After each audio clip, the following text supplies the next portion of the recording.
Welcome to Ayurveda and Spirituality with your host, Alakananda Ma, a renowned Ayurvedic expert and a graduate of a top London medical school. She is the principal of Alundi Ayurveda Gurukula, a unique apprenticeship-style school in Boulder, Colorado. She is a spiritual mother, teacher, flower essence maker, and storyteller. Join us as we uncover the timeless principles of Ayurveda, discover practical tips for enhancing vitality, and explore the deeper dimensions of spirituality that intertwine with the ancient science of life.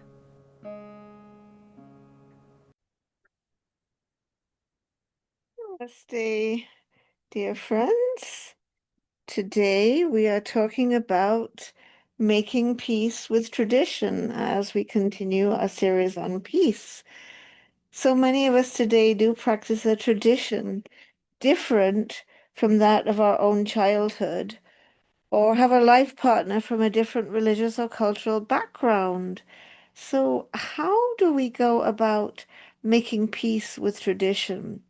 How do we work within and beyond traditions? And how do we raise our children? The tension between tradition and revolution is truly age-old. Both the Buddha and Krishna were revolutionaries. The teachings of Buddhism, as well as Bhagavad Gita, are revolutionary teachings that claim to fulfill the teachings of the Vedas by renewing them. And we see something very similar with Jesus as he started a new tradition, yet saying, I come not to destroy the law and the prophets, but to fulfill them. So since time immemorial, for thousands of years, great spiritual teachers, prophetic figures have risen up not to destroy what came before, but to fulfill it by moving it in a new and fresh direction. We also see that with St. Francis. St. Francis was told when he went to the falling down church with the beautiful crucifix, behold, you see my church is falling down, rebuild it. And St. Francis of Assisi rebuilt the church in more ways than one.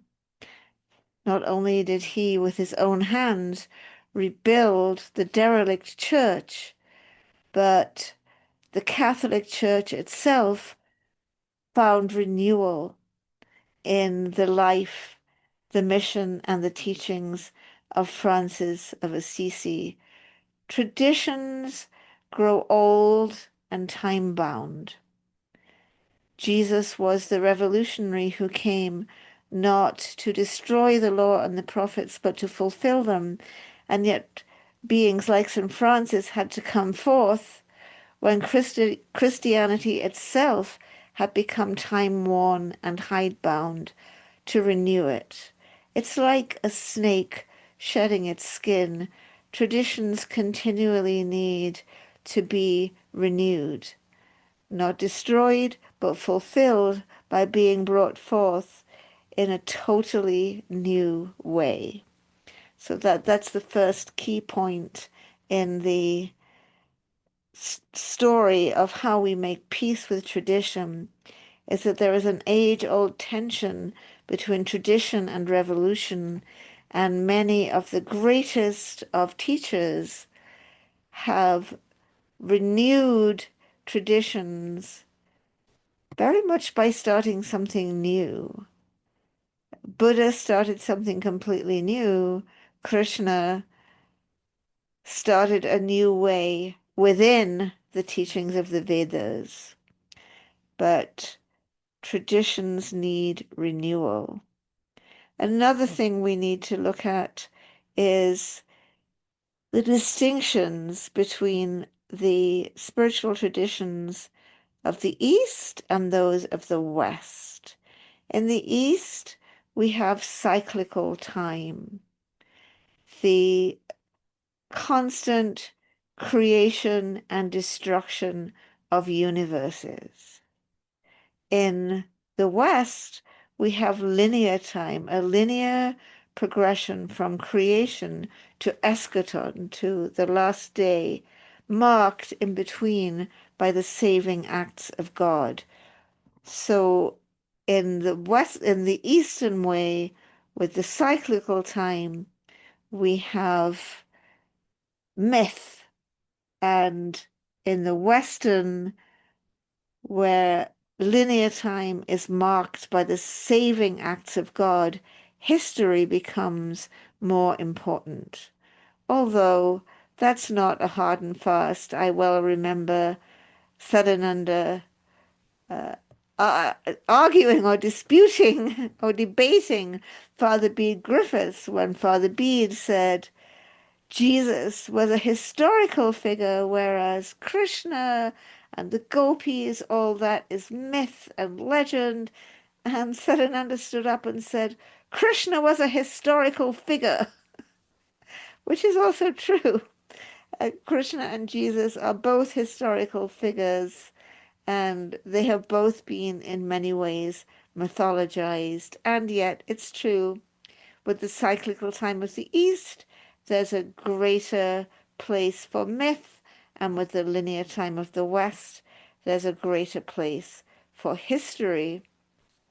So many of the teachers that Sadanand and I have worked with, Father Bede Griffiths and his predecessor, Swami Abhishektananda, have talked about the two covenants, and this is an extremely important tradition that they have drawn forth from the Bible, because in the Bible itself, before the covenant is made with Abraham, a covenant is made with Noah. And the covenant that is made with Noah is that never again will a flood destroy the world. So the covenant that is made with Noah is made with all peoples and all creation. That God, the Creator, stands with his creation and will not destroy it.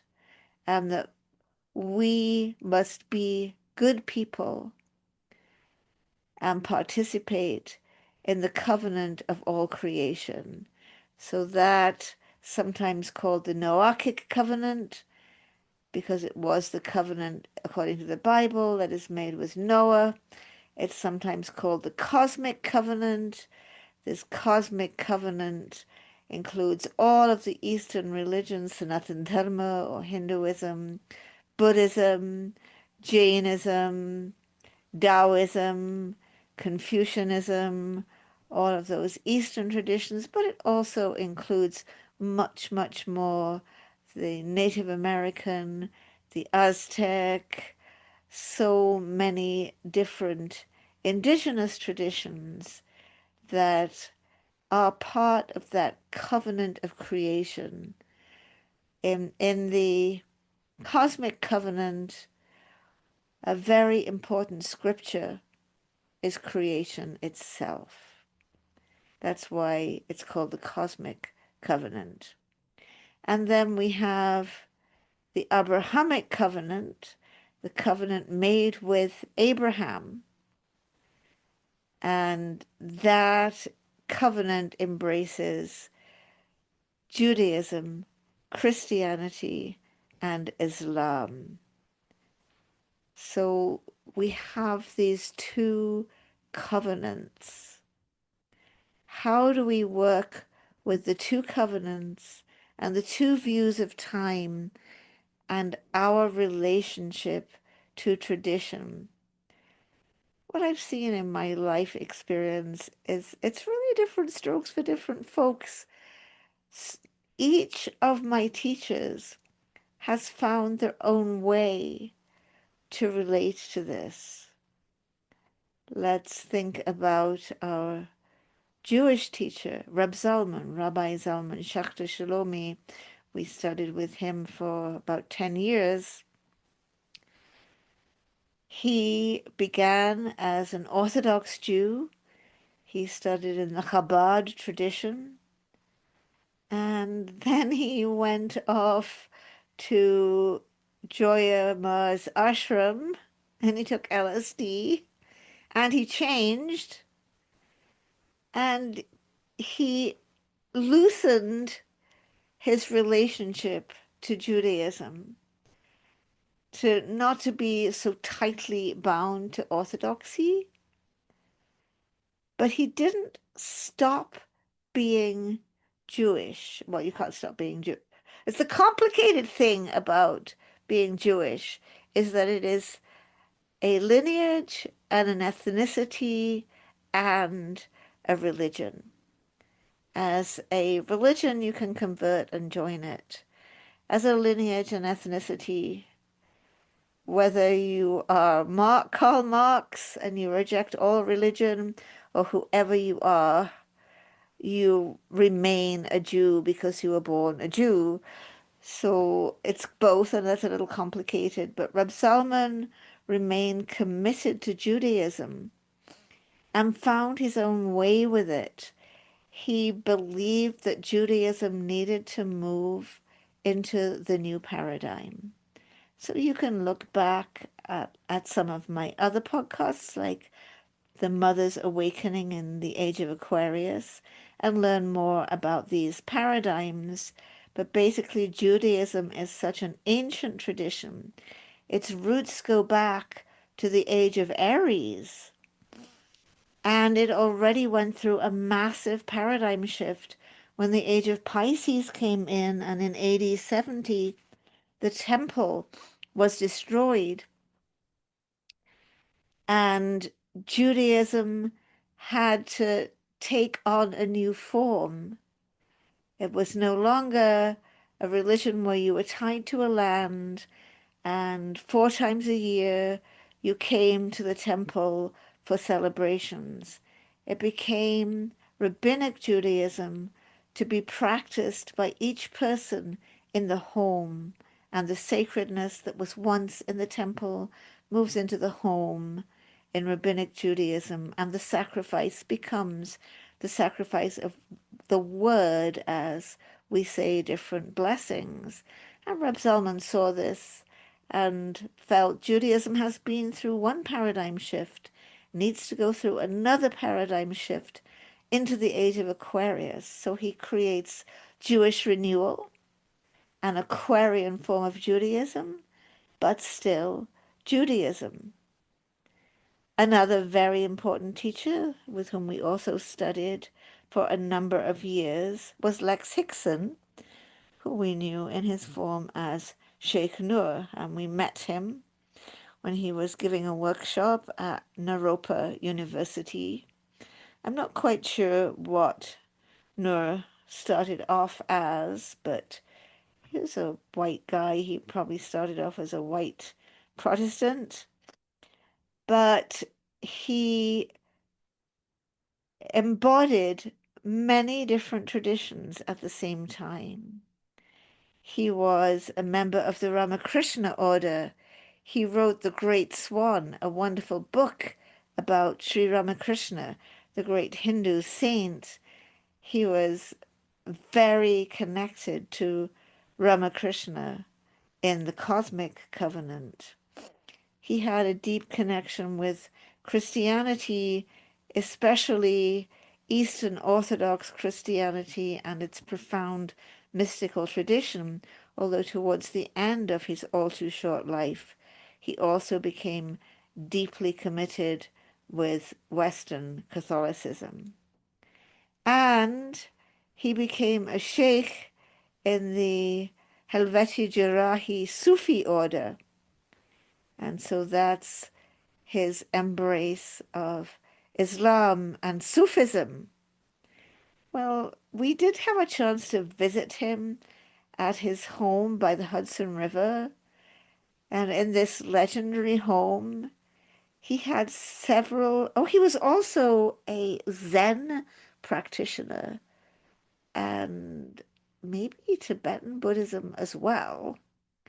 In fact, he kind of joked with me and said, I have the 4 great religions: Hinduism, Christianity, Buddhism, and Islam, but you're going for the quintuple crown because you have Judaism as well, which I don't have.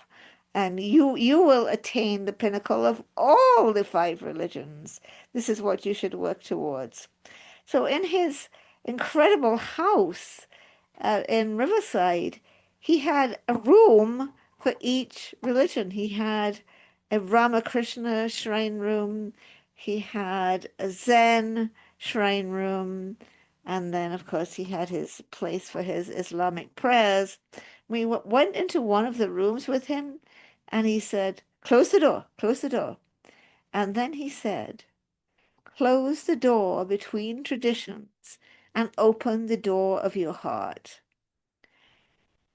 So Reb Zalman's going for, I'm going to stay with the tradition that I was born with, but I'm going to be the St. Francis of this tradition. I'm going to renew it. I'm going to make it relevant for today. I'm going to make it alive and vibrant as I put it through a paradigm shift. Sheikh Noor, I'm going to delve into each tradition. I'm going to be a Sufi sheikh. I'm going to be a Zen master. I'm going to be high up in the Ramakrishna order. And they're all separate. And I'm practicing each one in its distinctive way because we don't want to muddle them up. We want to let each one stand in its own distinct way. And yes, that's the case. But also the world is full of HinJews and JuBus. I don't know what it is about Jews, but I can tell you when I would go to the Boulder Shambhala Center, that place would be full of Jews. The HinJews and the JuBus.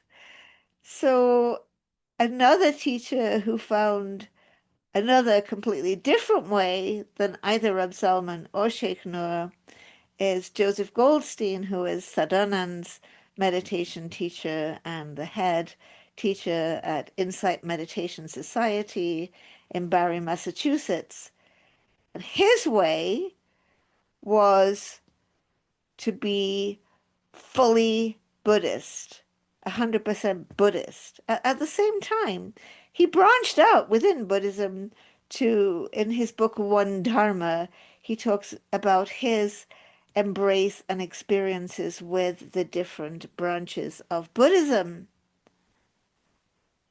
Then there's Ram Dass, the great Richard Alpert. Ram Dass, Jewish, start, starts off as a psychologist, goes to India, meets Maharaji Neem Karoli Baba, and becomes Baba Ram Dass, and starts spreading the grace of Maharaji, and is the author of Be Here Now, starts spreading the grace of Maharaji, but also studies with Buddhist teachers. So that's another way to go, to be a Hindu and a little bit Jubu, and fully enter into another tradition, as Joseph Goldstein did, but with a little more of a dance between the different traditions than we see with Joseph. A lot of this was unfolding in 1974 at the beginning of Naropa University, which back then was Naropa Institute. I did not have the opportunity to be there. At the time, I was in London slogging through med school. Boy, it was a slog. But Sadhanand was there. And Reb Zalman told a very interesting story because he was there. He was there. All of these teachers, so many of them, Sheikh Noor wasn't there, though he was there later, but so many of these people that I have mentioned were there. And then Rabbi Zalman's father died, and he was all panicked. And he's like, how am I going to have a minyan? Because when his father dies, he's supposed to get together with 10 Jews and pray. How am I going to have a minyan? And his host said, don't worry, don't worry. There's Joseph Goldstein. There's Jack Cornfield. There's Ramdas. And sure enough, all the JuBus and the HinJews gathered around, and he had his minyan for his father, and for him it was an unforgettable experience. Another teacher that we studied with in depth in India, especially at the beginning of my time in India, we studied with Bede Griffiths. And Bede Griffiths started out as a Benedictine monk. And his mystical experiences drew him to the East, and yet he did not want to lose his root as a Christian monk. So he came to India, and he came to Shantivanam, an ashram on the shores of the river Kaveri in Tamil Nadu in South India. Now, Shantivanam had been founded by two other Benedictine monks, Henri Le Sceau, known as Swami Abhishektananda, and Jules Manchenin. So these two French monks had come to establish Shantivanam, the forest of peace. It's a place with a beautiful little church that is built in the style of the local temples, colorfully painted with statuary on the outside. Just a wonderful place. So the teachings of Abhishektananda are extremely interesting in how we relate with and reconcile traditions.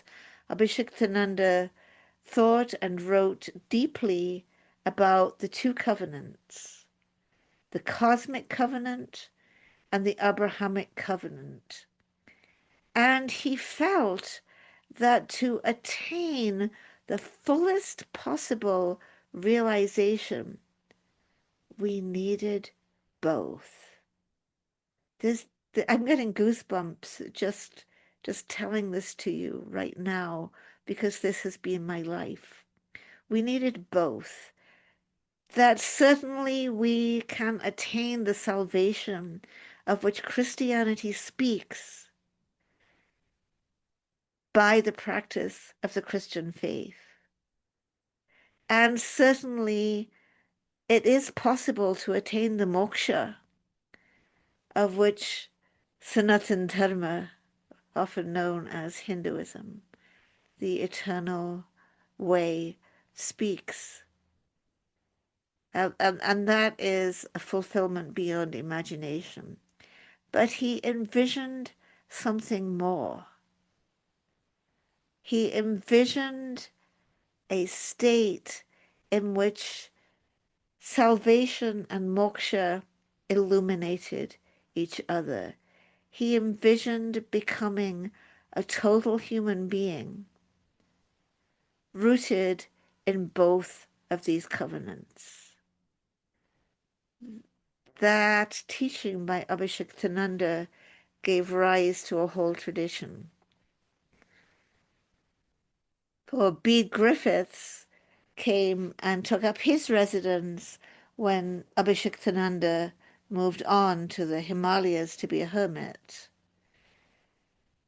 And he became the guiding teacher at Shantivanam, which had been founded by Abhishektananda, and continued this teaching of joining the two covenants and finding the ultimate human potential by embracing all that human wisdom and spiritual traditions, world wisdom traditions, have brought forth. And both I and Sadanand had the opportunity to study with him and had the opportunity to sit at his feet and learn Bhagavad Gita from his unique viewpoint as a Christian monk who had deeply immersed himself in Hindu spirituality.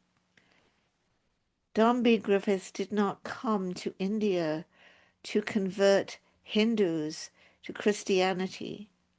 He certainly wanted to convert Indian Christians back to their Indianness that they had been robbed of by the Western way in which Catholicism had been imposed on them. But most of all, he simply wanted to attain that union of two covenants, of which Abhishektananda spoke and which continues as well to be my path and Sadananda's path. That if we can embrace all of the world wisdom traditions, we can become infinitely enriched. Bede Griffiths told us to come to America and participate in spiritual community in America. And also our Guru's foremost disciple, Kamala Bai, and our Guru's sister, Gangutai herself, a great realized being, told us to come to America and make an ashram for Raghudas. And so we came to America, and we didn't really find people doing what Bede Griffiths was talking about. We found all these different bubbles, the JuBus and the Buddhists in their bubble, and the Hare Krishnas in their bubble, everyone in their own bubble, not doing this bridging that we had learned of from Abhishektananda and Father Bede. And then our path drew us to Arizona, and we went to the Tonotum Reservation, and we stayed for some time on the big Tonotum Reservation and some greater amount of time with a family on the small Tonotum Reservation that is on the edge of Tucson itself. And here we saw simple people, poor people, people with few opportunities in life, who were incredibly theologically sophisticated. They did what they called crossfire. We had one experience where we did not participate, but there was a Native American church there on that reservation. And the family we were staying with were up all night with peyote and celebrating the full moon in the tradition of the Native American church, and left briskly at 6 a.m. to head off for Mass because the woman who was our host was a reader at Mass and a catechist in the Catholic Church. She was an important figure in the Native American Church, the Native American tradition, and an important figure in the Catholic Church. And we also met an incredible medicine man of the Tonotum tradition who had a three-tiered altar covered with a cloth, and we still build three-tiered cloth-covered altars with pictures on because we learned that from him. With all the pictures and all the sacred objects on the altar, carrying on the Tonotum tradition informed by Catholicism. So these simple, humble people on the Tonotum Reservation practice Native American spirituality informed by Catholicism, and Catholicism informed by Native American spirituality. And they, like us, wanted to receive the fullness of the two covenants. That was an incredible experience. I haven't spoken of one of the traditions that we experienced in India and after, and that is the Sikh tradition. And Guru Nanak was one of those revolutionaries who found a way to unite the mysticism that he found in Islam with the mysticism that he found in Hinduism to create a whole new path that honored everything that came before, and yet, like St. Francis, like Rabbi Zalman, like Krishna, he brought forth, like Buddha, he brought forth something new from the material that had come before. And one day, meditating in the Gurdwara, I saw rainbows pouring out of the Guru Granth Sahib, which is the spiritual book of the Sikh. And I wrote this poem. Creation, like a prism, fragments the pure white light of truth. People in different lands, catching sight of different colors, have taught that it is green or it is gold. Today, from the seeds of light scattered over the earth, we reap a rainbow harvest. We are here to reap a rainbow harvest. We are here to dance on the rainbow bridge that unites the cosmic and the Abrahamic covenant.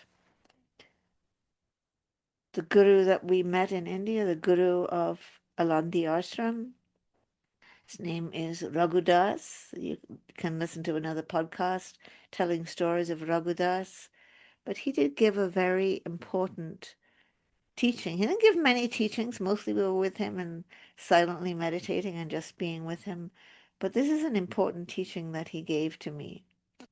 And it was at a time I was staying at Krishna Prema Seva Ashram in Shivajinagar in Pune. And there was some contention going on between the Protestant nuns from the Anglican Communion and the Catholic nuns. Who should really be running this place? Should it be a Catholic ashram or a Protestant ashram? I was very stressed out about this because I was living there. I was part of that community. And I told Raghudas, and he said, look, nobody with any spiritual realization will worry about things like Protestant or Catholic or one religion or another. He said, look, you're on the train. You're on the train to Pune, from Pune to Bombay. Back then it was called Bombay. He said, in the compartment, there are Hindus, there are Christians, there are Muslims, there are Sikhs, there are Jains, some are eating non-veg, some are eating veg, some are eating bread and butter.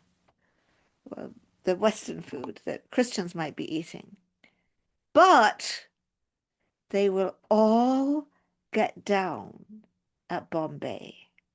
And he said, there are many rivers, the Ganga, the Yamuna, the Bhima, the Godavari, the Kaveri. There are many rivers, but they all flow into the one ocean. All the paths will lead to the one truth. So here at Alandi, we are coming into a new era of harmony and synthesis. We have listened to the teachings of Sheikh Nur to honor each lineage and faith tradition in its own integrity. We have listened to the teachings of Rabbi Zalman to learn the wisdom of each tradition and yet give it a chance to be renewed and come into the Aquarian paradigm. We have honored the teachings of Abhishektananda and Bede Griffiths, the importance of honoring the two covenants and holding both. So here at Alandi, each lineage and faith tradition is honored in its own integrity. And yet here in this humble little place, a new and rich spirituality emerges, seeking to give renewal to all faith traditions, to bring the finest essence of each to bear on the spirituality of this new emerging millennium. And we see this new and emerging spiritual paradigm as the mother's path of unity, because this is the time of the awakening of the mother, and she is the weaver. And the weaver needs a thread of each color, and she doesn't take and merge the threads. She wants each color of thread to be distinctive so that she can make a great weaving from all the world's faiths, traditions, and lineages. So here at Alandi, we dance on the rainbow bridge that unites the two great covenants, the cosmic covenant and the Abrahamic covenant. In this rainbow bridge, woven by the mother weaver, the color of each faith tradition shines in its own glory, but it is revealed as part of a whole enlightening revelation.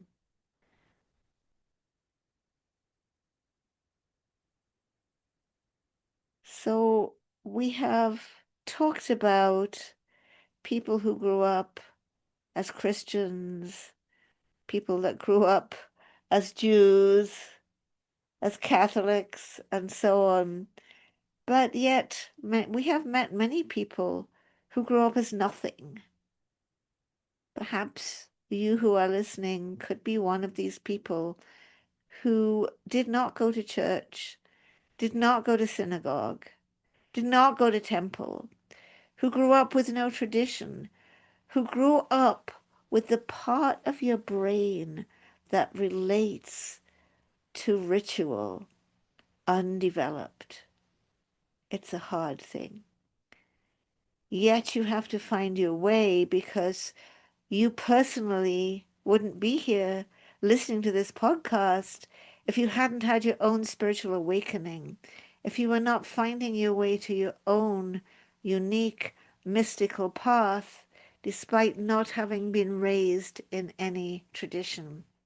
In a later podcast, we'll talk about ritual and how we honor time through weaving rituals into our day, our year, and the cycles of our life. Through your awakening, gain the ability for ritual. For as the Native American teacher said to Rabbi Zalman, every people has a fire and a drum. Find your fire. Find your drum. Find what works for you. There's a harvesting that Sadananda and I have worked with for many years, where the simplest, most essential, the finest distillation of each of the traditions are practiced here, be it the Agnihotra and the Vedic fire ceremony, be it the faith mind, Zen text, be it the practice of who am I, be it honoring the teachings and the life of Jesus and his greatest follower, St. Francis, be it the mysticism of love that we find in Sufism, be it Judaism, sinking our roots in Judaism, where I find my ancestral connection, each of these has been of great importance to us. It still leaves open the question, how do we raise our children with roots and branches? Raising our children with roots and branches, does that not mean exposing them to the spiritual traditions of their own ancestors? That's what I have had to find. I was given some Jewish ritual in my childhood, but most of Judaism I had to find for myself, and could only really feel some kind of spiritual completion when I was able to practice and be connected to the tradition that my ancestors had practiced for thousands of years. So we need to raise our children with roots, having some connection, some relationship with the path of their ancestors. And we need to raise our children with branches, giving our children a chance to experience the two covenants, giving our children a chance to participate in all of the world's great wisdom traditions. And we want to do this without expectation, because our children, as we have done before them, will need to lose their faith and find it. We've all gone through this. We have all gone through the losing of our childish faith and the finding of the faith in which we stand today. So we need to give our children roots in connection to their own ancestors. And we need to give our children branches. And I have children that I'm close to. I have two children that I'm close to whose roots include both Buddhism and Islam, and their parents are doing everything they can to give them a sense of root in these traditions and to give them a spiritual practice, a spiritual path, age appropriate to walk. And I trust as well that their parents will allow these children to find their own way, as we are all finding our own way as we enter into this new paradigm.